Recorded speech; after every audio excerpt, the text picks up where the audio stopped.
On a night meant for laughter and candy-filled buckets, when jack-o'-lanterns flickered on suburban doorsteps and children chased each other through the streets in costume, a knock came to one door in San Jose that would never be answered again. Doreen Erbert, 31 years old and 8 months pregnant, stood in the doorway of her home on Halloween night, 1984, ready to drop sweets into outstretched hand. But the figure standing before her wore no innocent disguise. Behind a wolf mask, someone who knew her, someone who had shared her life, her grief, her most devastating loss, had come not for candy, but for vengeance. What followed would transform a neighborhood celebration into a scene of unspeakable horror, leaving investigators with a trail of blood, a discarded mask, and a question that will haunt San Jose for decades. How does love turn so completely into rage? But after years of question, a single piece of evidence will reveal the terrible truth. Before I tell you what happened, comment your country and time below. The autumn of 1984 arrived in San Jose with the kind of golden light that makes California famous. The leaves hadn't yet turned the dramatic reds and oranges of eastern states, but the air carried a new crispness, a subtle shift that marked the passage from endless summer into something softer, more introspective. In neighborhoods throughout the city, families were preparing for Halloween, the one night of the year when darkness became playful, when monsters walked freely down sidewalks, and when strangers knocked on doors expecting only sweetness in return. Doreen Erbert had been looking forward to Halloween that year with a particular kind of anticipation. At 31, she was 8 months pregnant, her body round with the promise of new life. She moved through her home with the careful, deliberate grace of someone carrying something precious. Her hand would often rest on her belly, feeling the kicks and rolls of the child inside her. A boy, she'd been told, though in 1984, such knowledge still came with a measure of uncertainty. She'd been preparing the nursery, folding tiny clothes, imagining the weight of him in her arm. But there was a shadow that followed Doreen, one that most of her neighbors knew nothing about. Years earlier, she had suffered a loss so profound that some part of her had never fully recovered. A child, a little one who had been her entire world, had drowned. The details of that tragedy remained largely private, tucked away in the deepest chambers of her heart. But those who knew Doreen well understood that this pregnancy represented more than just the arrival of a new baby. It was hope itself, made flesh. It was proof that life could begin again after the most devastating of endings. She had decorated her front porch with care. Orange and black streamers twisted in the breeze. A plastic skeleton dangled from the awning, its limbs clattering softly whenever the wind picked up. Jack-o'-lanterns sat on either side of the door, their jagged grins flickering with candlelight as dust began to settle over the neighborhood. Inside, she filled a large bowl with candy, miniature chocolate bars, lollipops, packet of Smarties, and placed on the table near the entrance. October 31st, 1984, fell on a Wednesday. By 6 o'clock, as darkness crept across the sky, the first trick-or-treaters began making their round. Doreen heard their voices before she saw them. High-pitched squeals of excitement, the shuffle of small feet on concrete, parents calling out reminders to say thank you. She opened the door with a smile, dropping handfuls of candy into pillowcases and plastic pumpkins. A tiny ghost, a Superman with a cape that dragged on the ground, a princess with a crooked tiara. Each costume brought a moment of joy, a brief connection with innocence. The evening wore on. The stream of children came in waves, sometimes 3 or 4 groups at once, sometimes long stretches of silence between knocks. Doreen would sit down for a few minutes, resting her swollen feet, then rise again when she heard the sound of approaching footsteps. Her neighborhood was safe, quiet, the kind of place where people left their doors unlocked and knew their neighbors by name. Nothing bad happened here. Nothing bad was supposed to happen here. Around 8 o'clock, as the trick-or-treating began to wind down and only the older kids remained on the street, Doreen heard another knock at her door. She rose from the couch, bowl in hand, and walked to the entrance. Through the window, she could see a figure standing on her porch. Tall, adult size, wearing a mask. She opened the door. The figure wore a wolf mask, gray fur, pointed ears, long snout with visible teeth. It wasn't unusual for teenagers or even adults to dress up on Halloween, especially in the early 80s when the holidays still carried a sense of communal fun rather than danger. Doreen likely assumed it was someone's father, play along with the spirit of the evening, or perhaps an older sibling escorting younger trick-or-treaters. She never had time to realize her mistake. The person in the wolf mask stepped forward. In one hand, concealed until that moment, was a machete, a long, heavy blade designed for cutting through thick vegetation, now raised with entirely different intent. There was no hesitation, no word, no moment where Doreen could have pleaded or reasoned or understood what was happening. The attack was immediate, brutal, and utterly devastating. The blade came down. Doreen tried to defend herself, tried to protect her unborn child with her hand, with her body, with every survival instinct that floods a human system in moments of mortal terror. But she was 8 months pregnant, caught completely off guard, facing someone who had committed murder already decided. The attack lasted only moments, but inflicted wounds that would ensure there could be no recovery. The machete struck again and again, each blow deliberate, each one carrying the weight of something far darker than random violence. This wasn't a robbery. Nothing was taken from the home. This wasn't a case of mistaken identity. The attacker had come to this specific door at this specific time. This was personal. When it was over, the figure in the wolf mask fled. Doreen collapsed in her doorway, her body failing her life, and the life of her unborn son, draining away onto the floor of her own home, while jack-o'-lanterns continued to grin their empty grins on either side of her. The bowl of candy lay overturned, chocolate bars scattered across the threshold, mixing with blood. The first person to discover what had happened was a neighbor, drawn by the open door and an unsettling silence. The screams that followed brought others running. Within minutes, the quiet suburban street was transformed into a crime scene. Police cars arrived, their red and blue lights casting strange shadows across homes still decorated for a holiday that now felt obscene. Officers began cordoning off the area with yellow tape. Paramedics rushed forward, but there was nothing they could do. Doreen Erbert was dead. Her unborn child was dead. Halloween was over. The investigation began immediately. San Jose Police Department detectives canvassed the neighborhood, knocking on doors, interviewing witnesses, trying to piece together what had happened. Had anyone seen someone in a wolf mask? Had there been any suspicious vehicles in the area? Were there any reports of unusual behavior earlier in the evening? The physical evidence was, in some ways, abundant. There was blood, not just at the scene of the attack, but also leading away from Doreen's home. A trail of it, drops and smears, marking the path the killer had taken as he fled. Investigators followed it step by step, documenting each spot, each stain, watching as it led them down the sidewalk, across the street, through a yard, and finally to another residence not far from Doreen's home. The house belonged to William Dennis, though some records would later refer to him as Michael Dennis, a discrepancy in documentation that would create confusion in years to come, but which ultimately pointed to the same man. And William Dennis was not a stranger to Doreen Erbert. He was, in fact, intimately connected to the greatest tragedy of her life. Years earlier, Doreen and William Dennis had been married. Together, they had a child, a little boy who had been the center of their world. But that child had drowned, a devastating accident that had shattered their family and ultimately ended their marriage. The grief that followed was insurmountable. Doreen and William had processed their loss in different ways that pulled them apart rather than together. The marriage dissolved under the weight of unbearable sorrow. But William Dennis had never fully moved on. In his mind, the drowning wasn't an accident at all. He blamed Doreen. He held her responsible for their child's death, convinced that some failure on her part, some moment of inattention or negligence, had cost him everything. That blame had festered over the years, growing from grief into something poisonous. And when he learned that Doreen was pregnant again, that she was preparing to bring another child into the world, a child that would not be his, something inside him snapped. The trail of blood led directly to his door. When police arrived at William Dennis's residence that night, they found him inside. They found the wolf mask, and they found the machete still stained with evidence of what he had done. The case seemed, in many ways, straightforward. The evidence was clear. The connection between victim and suspect was established. An arrest was made within hours. But even as William Dennis was taken into custody, even as investigators began building their case, a deeper truth was settling over community. No arrest could undo what had happened. No justice could bring Doreen back or give her unborn son to life. He'd been denied. The case might be solved, but the wound it left behind would never fully heal. By morning, news of the murder had spread throughout San Jose. Headlines screamed the horror. Pregnant woman slain on Halloween night. Machete attack claims 2 lives. The story had everything that draws media attention. A holiday setting, a pregnant victim,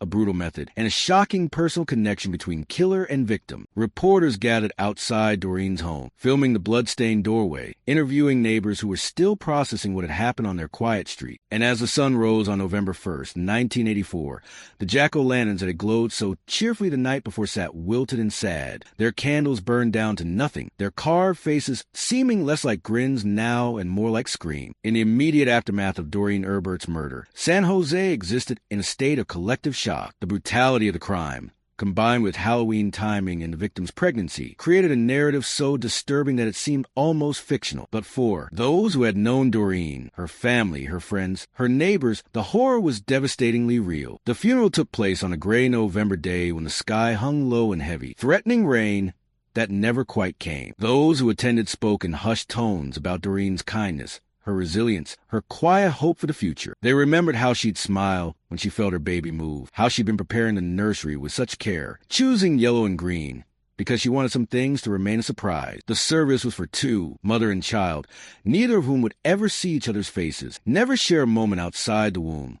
They had become both cradle and tomb. Doreen's family struggled to comprehend not just the loss, but the nature of it. To die at the hands of someone you'd once loved, someone you'd shared your deepest grief with, someone who knew every vulnerable corner of your heart. It was a betrayal that went beyond murder. It was a weaponizing of shared trauma, the transformation of mutual sorrow into rage and revenge. How do you mourn that? How do you make sense of it? In the weeks following Doreen's death, her family found themselves caught between grief and the machinery of justice. William Dennis had been arrested. The evidence against him was substantial. But as the legal process began, they discovered that justice moved slowly, methodically, without regard for the emotional state of those waiting for resolution. Court dates were set, then postponed. Lawyers filed motions. Procedural matters dragged on. The case against William Dennis was built on several key pieces of evidence. The trail of blood that led from Doreen's home directly to his residence was perhaps the most damning, a literal path from murder scene to killer's doorstep. The wolf mask was recovered from his home, later identified as the same mask he'd worn to a Halloween party earlier in the evening, establishing a timeline and connecting him directly to the costume worn by the attacker. The machete, still bearing traces of blood, was found in his possession. But beyond the physical evidence, there was the narrative, the history between Doreen and William that provided the why behind the horror. Prosecutors would argue that William Dennis had never forgiven Doreen for their child's drowning, that he blamed her for years, and that her pregnancy had triggered something catastrophic in his psyche. The thought of her bringing another child into the world, moving forward with her life,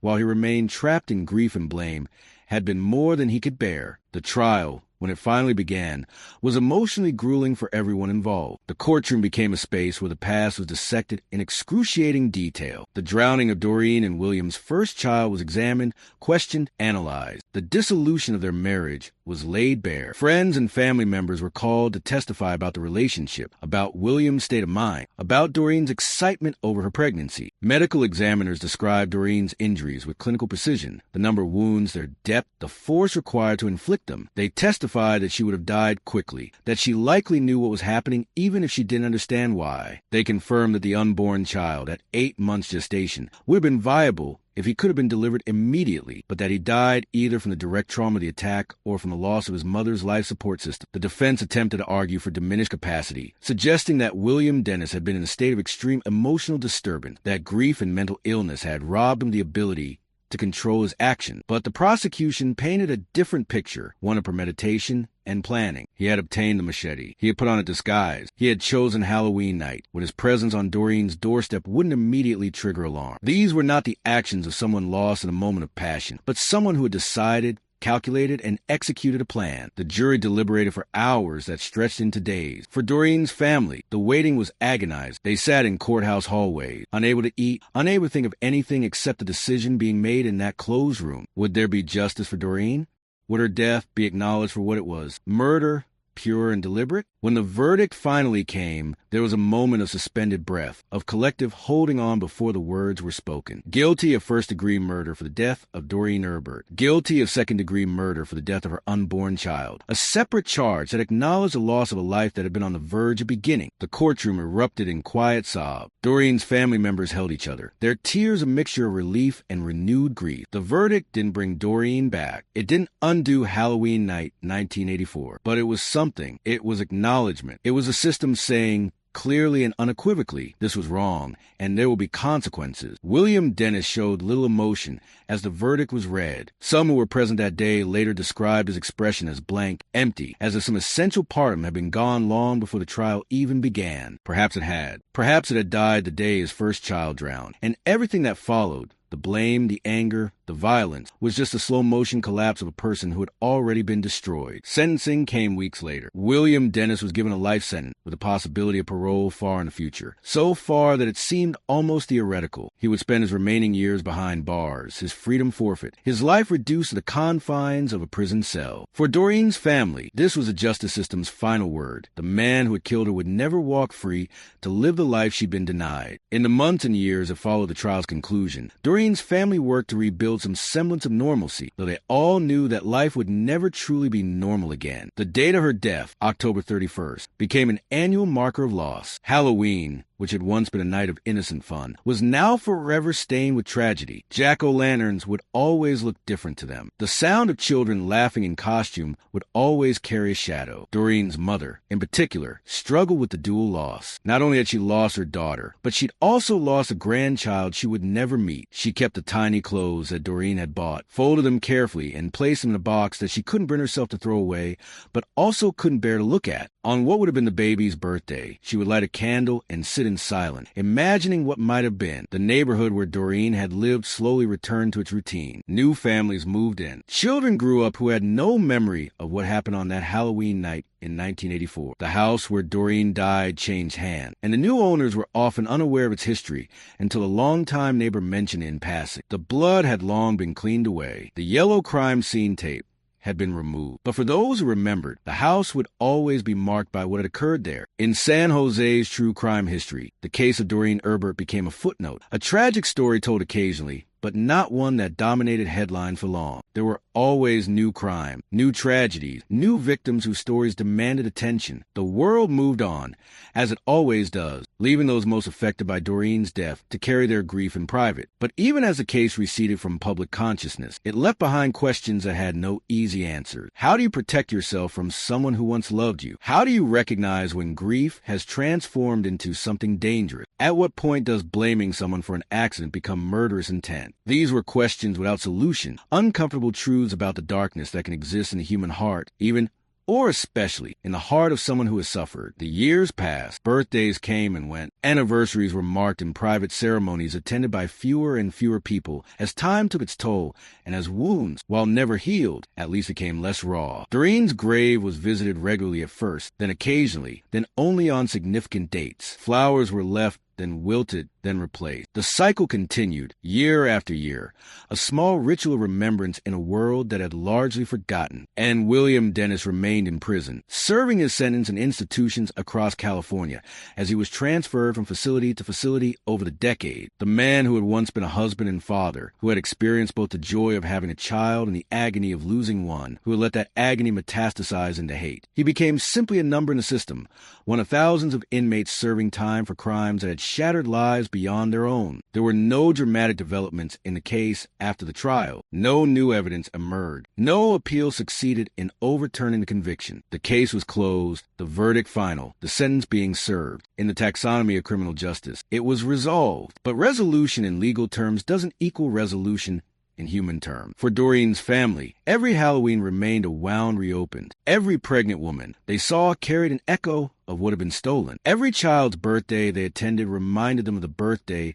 that would never be celebrated. The case might have been closed, but its effects rippled forward through time, touching every moment that came after. In the world of true crime, some cases maintained their mystery for years, decades, even generations. Cold cases sit in boxes in police archives, waiting for new technology or a witness's change of heart to crack them open. But the murder of Doreen Erbert was not one of these cases. From the moment investigators followed that trail of blood to William Dennis's door, the pathway to justice had been clear. Still, the case contained elements that would fascinate crime analysts and true crime enthusiasts for years to come. The wolf mask became a particularly haunting detail, a symbol of disguise that was both practical and symbolic. At Halloween parties held on that same October 31st, before the murder, William Dennis had been photographed wearing that exact mask, laughing and socializing with other party-goers, giving no indication of what he planned to do later that evening. Those photos would later be entered into evidence, showing the mask in an innocent context before it became an instrument of deception and terror. The timeline itself was chilling in its precision. William Dennis had attended a Halloween party earlier in the evening, maintaining the appearance of normalcy, participating in holiday festivities like any other member of the community. At some point during the party, or perhaps after leaving it, he had retrieved the machete. He had put the wolf mask back on, no longer for fun but for concealment, and he had walked to Doreen's house, knowing she would be home, knowing she would answer the door expecting trick-or-treaters, knowing she would be vulnerable. The fact that he left a trail of blood leading directly to his own residence spoke to several possibilities. Perhaps he was in shock after what he'd done, not thinking clearly about evidence or escape. Perhaps some part of him wanted to be caught, wanted the burden of what he'd done to be lifted from his shoulders and transferred to the justice system. Or perhaps he simply didn't care. The deed was done.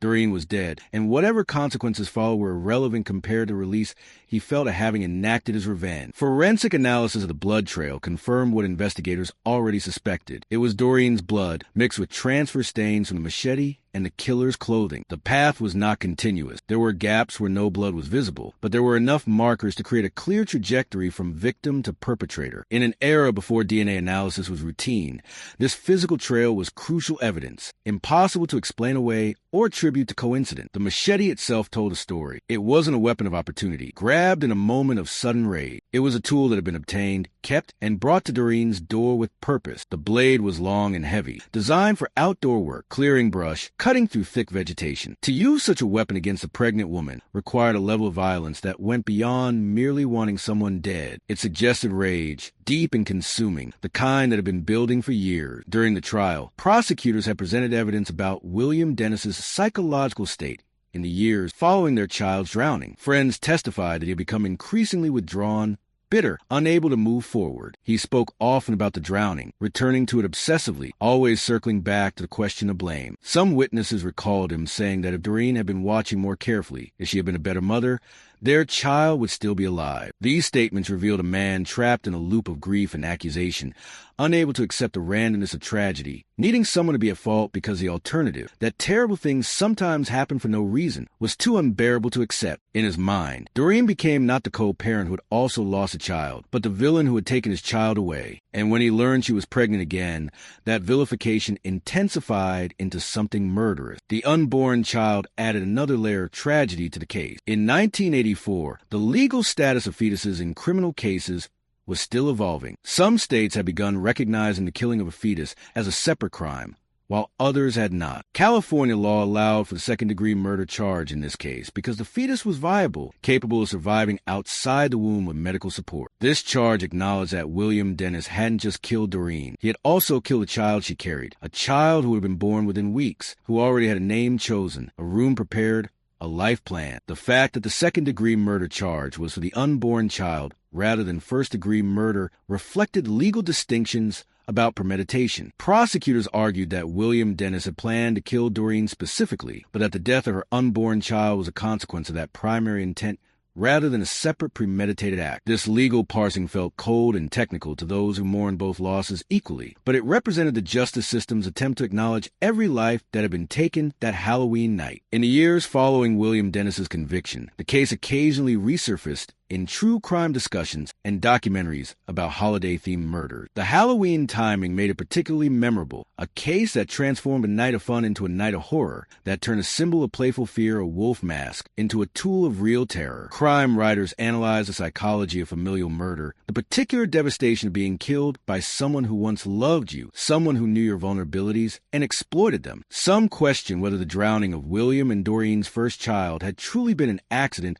or whether there had been negligence involved. But investigators who had looked into the earlier tragedy found no evidence of fault on anyone's part. It had been a heartbreaking accident, the kind that haunts parents everywhere, a momentary lapse in supervision, a child who moved faster than expected, water that was deeper than it looked. No charges had been filed. No blame had been assigned by authority. The blame existed only in William Dennis's mind, a narrative he constructed to make sense of unbearable loss, and which had ultimately consumed him. The wolf mask, meanwhile, took on symbolic significance beyond its literal use as a disguise. Wolves in folklore are predators in sheep's clothing, dangerous creatures hiding their true nature. William Dennis had hidden behind that mask on Halloween night, but in a broader sense, he had been hiding his murderous intent for possibly months or years, maintaining a facade of normalcy while planning revenge. The mask was both literal and metaphorical, a symbol of deception, of danger concealed, of the monster lurking beneath the human surface. The arrest of William Dennis on Halloween night, 1984, marked the beginning of a legal process that would unfold over many months. In those first hours after his apprehension, as he sat in an interrogation room while detectives processed a scene at Doreen's home and collected evidence from his residence, William Dennis remained largely silent. He requested an attorney and refused to make any detailed statements about what had had happened. But his silence couldn't erase the evidence. The blood trail, the machete, the wolf mask, the history between him and Doreen. Even without a confession, prosecutors knew they had a strong case, perhaps not in terms of understanding the full depths of his motivation, but certainly in terms of proving he had committed the murder. The community's reaction to William Dennis's arrest was complex. Those who had known both him and Doreen in the years before their child's drowning remembered a different man, someone who had been a devoted father, who had grieved deeply, whose pain had been visible and real. The transformation from grieving father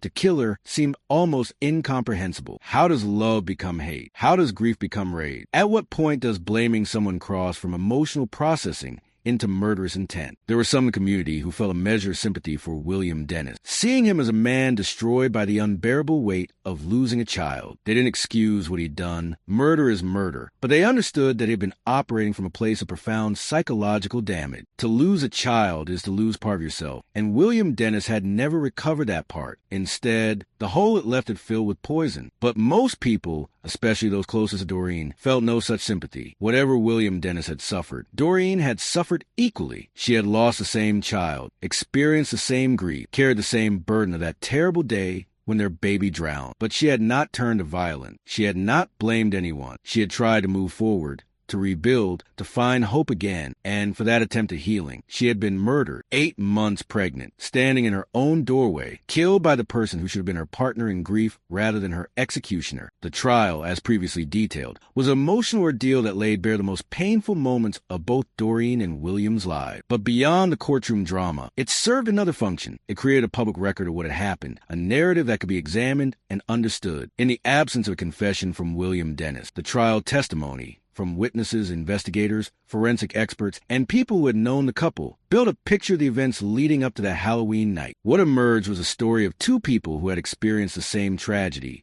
but had diverged completely in their response to it. Doreen had internalized her grief, had perhaps blamed herself privately, but had ultimately accepted that sometimes terrible things happen, that accidents occur, that guilt and blame don't bring anyone back. William, on the other hand, had externalized everything, had needed someone to be at fault, had fixated on Doreen as the cause of all his pain. This divergence spoke to something fundamental about human nature and trauma. Some people break inward, collapsing under the weight of loss, but directing that collapse toward themselves. Others break outward, lashing out, needing to strike something, anything, to make the pain stop. William Dennis had broken outward, and Doreen, vulnerable, pregnant, hopeful, had been the target of that breaking. The verdict, when it came, brought a sense of closure to some, but not all. Doreen's mother testified during the sentencing phase about what she had lost, not just her daughter, but also a grandchild who would have been born within weeks. She spoke about the clothes she'd bought, the plans she'd made, the joy of anticipating a new baby in the family. All of that had been stolen in a moment of violence that never should have happened. William Dennis, given the opportunity to speak at his sentencing, offered only a brief statement. He expressed no remorse,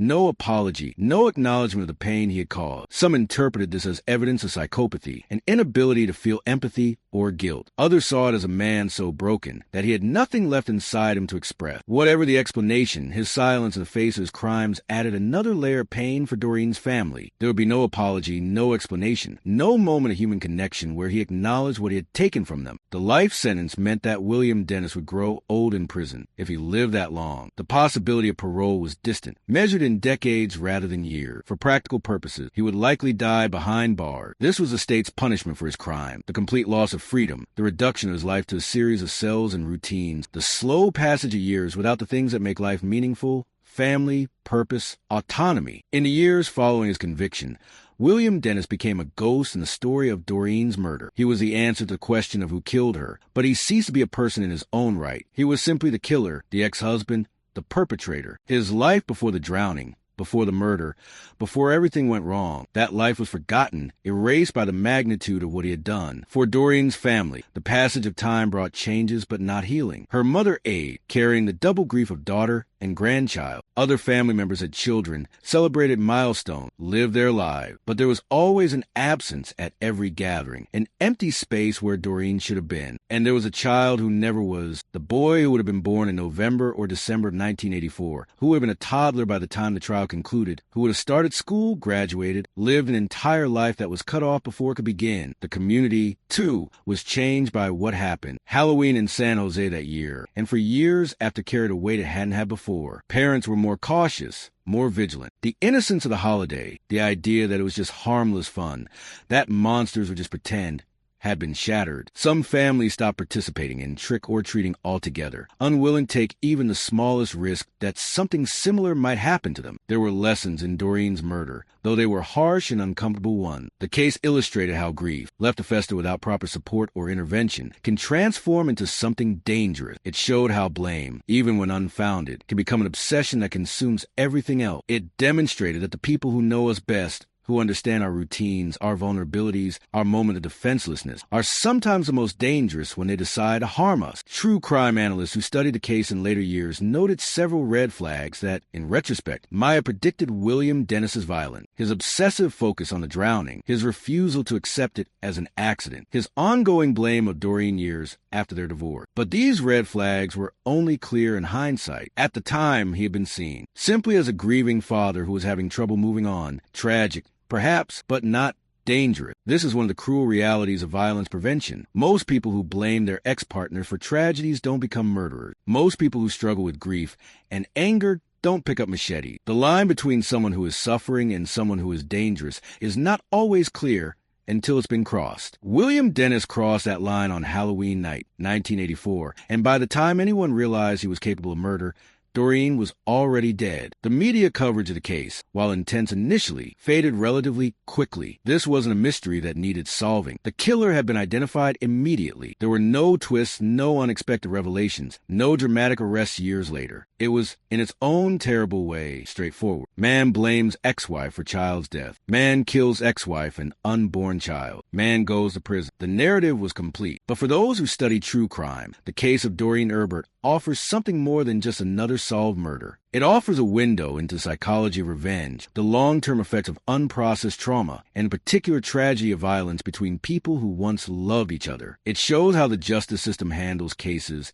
involving unborn victims, and it serves as a reminder that sometimes the most dangerous person in our lives is someone we once trusted completely. In the decades since Doreen's murder, Halloween has changed in America. The holiday has become more commercialized, more organized, often taking place in controlled environments like mall trick-or-treating or community festivals. Some of this change would have happened anyway. Society evolves, parenting practices shift, fears about children's safety have intensified, but cases like Doreen's contributed to that evolution, adding to collective sense that even innocent traditions can harbor danger. Doreen's grave, in a cemetery not far from where she died, bears a marker that lists both her death date and the death date of her unborn son. Some visitors to the cemetery, noticing the dates the same, pause and reflect on what that means. A mother and child who died together, one having lived and one having never had the chance. Flowers are still left there. Occasionally, though less frequently now as the years have stretched into decades, and those who knew Doreen personally have themselves grown old or passed away. The house where Doreen died has been through several owners since 1984. Each set of new residents eventually learns the history, either from neighbors or from their own research. Some are disturbed by it. Others see it as simply a fact of the house's past, no different from any other old tragedy. The doorway where she fell has been repainted countless times. The porch has been renovated. The jack-o'-lantern spots have been replaced by potted plants. But the address remains the same, and for those who remember, it will always be the place where Halloween stopped being innocent. William Dennis, now an elderly man if he's still alive, remains incarcerated in the California prison system. Records of his time in prison are not public in detail, but it's known that he has never expressed remorse for his crime, never sought to make amends with Doreen's family, never acknowledged the full weight of what he did. Some inmates find religion or redemption during their long sentences. Some undergo genuine transformation, come to understand and regret their action. William Dennis appears to be none of these. He remains, as far as can be determined, the same broken man he was on Halloween night, 1984, a man who lost a child and then, in his inability to process that loss, ensured that more lives would be destroyed. The legal precedent set by his conviction for second-degree murder of an unborn child contributed to ongoing debates about fetal rights and the legal status of the unborn. Advocates on both sides of the abortion debate have cited cases like Doreen's in their argument, though both sides often miss the essential human tragedy at the center. A woman who wanted her baby, who was preparing to welcome him into the world, and who was murdered before she could hold him even one. The baby's legal status, while important for the trial, pales in significance compared to the simple fact that he should have lived and didn't because of another person's violence. Over the years, Doreen's story has been told in various true crime formats. It appeared in books about California murders, in episodes of crime documentary series, in articles about holiday-themed killing. Each retelling emphasizes different aspects. Some focus on a Halloween angle, others on psychology of revenge, still others on the tragedy of the unborn victim. But all of them return to the same essential truth. A woman who had already suffered the worst loss a parent can experience was denied the chance to find joy again, killed at the moment when hope was returning to her life. The case also highlights the particular vulnerability of pregnant women to violence. Statistics show that pregnant women are more likely to be victims of homicide than to die of pregnancy complications, and that the perpetrator is often someone they know intimately, a partner, ex-partner, or family member. Doreen's murder fits this tragic pattern. She was vulnerable physically, slowed by her pregnancy, unable to defend herself effectively. She was vulnerable emotionally, focused on a life she was about to bring into the world rather than the danger that might be approaching. And she was vulnerable situationally, standing in an open doorway on a night when many people were in costume, unable to immediately recognize who was behind the wolf mask. The wolf mask itself has become, in true crime circles, an iconic element of the case, a symbol that appears in discussions, articles, and documentaries about Doreen's murder. It represents the dual nature of Halloween, playful and terrifying, innocent and sinister, costume and concealment. William Dennis wore that mask to a party, laughing and socializing, then wore it again hours later to commit murder. The mask didn't change, he did. Or perhaps he didn't change at all. Perhaps the mask simply revealed what had been hidden underneath all along. For San Jose as a city, the murder of Doreen Erbert is one chapter in a long history. Cities accumulate tragedies the way rivers accumulate sediment, layer upon layer, each one eventually covered by the next. New crimes occur. New victims are mourned. The urgency and horror of each case eventually fades as time and distance do their work. But for those directly affected, for Doreen's family, for the investigators who worked the case, for the neighbors who heard the screams, the memory doesn't fade. It may quiet, may become less sharp, but it never truly leaves. The prosecutors and defense attorneys who tried the case have long since moved on to other matters, their careers filled with dozens or hundreds of other cases. But many of them, when asked years later, remember Doreen Erbert. They remember the trail of blood. They remember the wolf mask entered into evidence. They remember the photographs of Doreen, smiling and pregnant, contrasted with the crime scene photos that showed what William Dennis had done to her. Cases like these, where the victim was so close to a moment of joy, where the violence was so intimate and personal, stay with people in ways that other cases don't. The first responders who arrived at Doreen's home that Halloween night carried what they saw with them for years afterward. Police officers and paramedics developed tough exteriors, learning to compartmentalize and maintain professional distance. But some scenes break through those defenses. A pregnant woman dead in her doorway on Halloween, candy scattered around her, jack-o'-lanterns still flickering. That's the kind of scene that appears in dreams, that resurfaces at unexpected moment. That becomes part of the psychological burden these professionals carry as the price of their work. In the neighborhood where Doreen lived, older residents still tell the story to newcomers, usually with the preamble, "Did you know what happened here in 1984? The story has taken on the quality of local legend, though it's entirely true. It's told as a cautionary tale, though the caution offers is ambiguous. Beware of ex-partners? Beware of grief turned to rage? Beware of answering the door on Halloween? The lessons are unclear because the tragedy itself was so specific, so rooted in particular relationship between Doreen and William Dennis, that it's hard to extract universal truths from it. What is clear, however, is the enduring impact of that single night of violence. 2 lives ended. A family was shattered. A community's sense of safety was fractured. A holiday was forever tainted for those involved. And the justice system, while it functioned as intended, identifying, trying, and convicting the killer, could not undo any of it. Justice, in cases like these, is a poor substitute for prevention, for healing, for the restoration of what was lost. William Dennis's life sentence means he has had decades to reflect on what he did, though there's no evidence he's used that time for genuine reflection or growth. He has aged in prison, his body weakening, his years shrinking, his world reduced to the confines of whatever facility currently houses him. In some philosophical sense, he has been punished, his freedom taken, his life minimized, his legacy reduced to a single act of violence. But punishment doesn't equal redemption, and consequences don't equal understanding. For Doreen's family, the question of whether William Dennis feels remorse is ultimately irrelevant. His feelings, his internal state, his process, or lack thereof, none of it brings Doreen back. None of it gives them the grandson they should have had. The legal system's conclusion to the case guilty, sentenced, imprisoned, was necessary but not sufficient. It addressed the crime but couldn't address the absence that crime created. As the 40th anniversary of Doreen's murder approached in 2024, some local news outlets in San Jose revisited the case, publishing articles that reminded readers of what had happened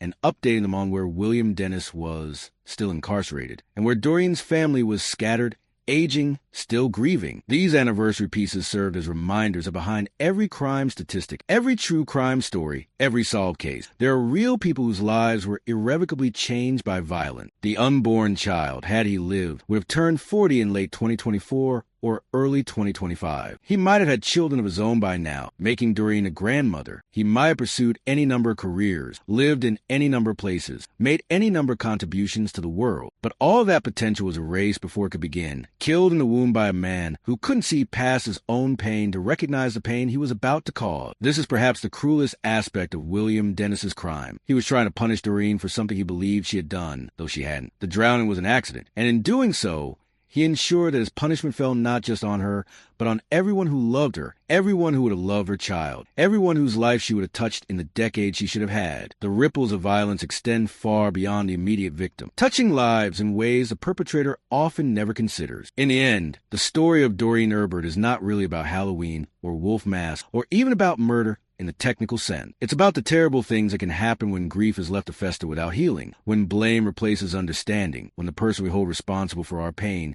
is within reach and we lack the strength or wisdom to choose mercy over revenge. It's about a woman who tried to move forward after unbearable loss, who dared to hope again, who made space in her life and her body for new life, and who was killed for it by someone who couldn't bear to see her find peace when he had found none. It's about an unborn child who came so close to being born, who had a name and a room and people waiting to love him, who existed but never lived, whose entire potential was compressed into 8 months in the womb, and then snuffed out in an act of violence he had no part in causing. It's about a community that learned, in the most brutal way possible, that safety is an illusion, that people we think we know can carry darkness we never see, that holidays meant for children can become stages for adult tragedy. And it's about justice, imperfect, delayed, insufficient justice that caught the killer and held him accountable, but couldn't restore what it had taken, couldn't undo the violence, couldn't fill the Doreen-shaped hole in the world. This case reminds us that true crime is not entertainment, not puzzle solving, not the satisfying click of pieces falling into place. It's human suffering, captured and preserved, examined and remembered. Every case has at its center a person who deserved to keep living, who had plans and dreams and people who loved them, who was here and then wasn't because someone else decided their life should end. Doreen Erbert deserved to meet her son. She deserved to raise him, to watch him grow, to see him become whoever he was meant to be. She deserved to heal from the tragedy of her first child's death, to find joy again, to prove that life could begin again after terrible loss. She deserved a long life, a full life, a life that didn't end in her own doorway on a night that should have been fun. Justice may come late, but it never vanishes entirely, even when it arrives too late to save anyone, even when all it can offer is accountability rather than restoration. The guilty verdict and life sentence don't bring Doreen back, but they affirm that her life mattered, that what was done to her was wrong, that the system recognized and condemned her murder. For those of us who hear her story decades later, the lesson is clear. Grief needs support. Blame needs challenging, and the people who seem most broken are sometimes the most dangerous. We owe it to potential future victims to take threats seriously, to intervene when someone's pain turns outward toward violence, to create systems that support healing rather than festering rage. And we owe it to Doreen and to her son who never took a breath outside the womb, to remember them not just as victims of a shocking crime, but as people who should still be here, whose absence is a wound that is never fully healed, whose lives were worth more than the few paragraphs they get in true crime retelling. On Halloween night in San Jose, if you pass by the house where Doreen Erbert answered her door for the last time, spare a thought for her, for the candy she was ready to give to children, for the baby she was ready to welcome into the world, for the hope she carried despite having already known devastating loss. And remember that behind every true crime story is a person who woke up one morning not knowing it would be their last, who made ordinary plans and took ordinary action, who answered a knock at the door expecting nothing more than trick-or-treaters in costume. Justice came for William Dennis, but it came too late for Doreen, and that's the tragedy that no verdict can ever truly address.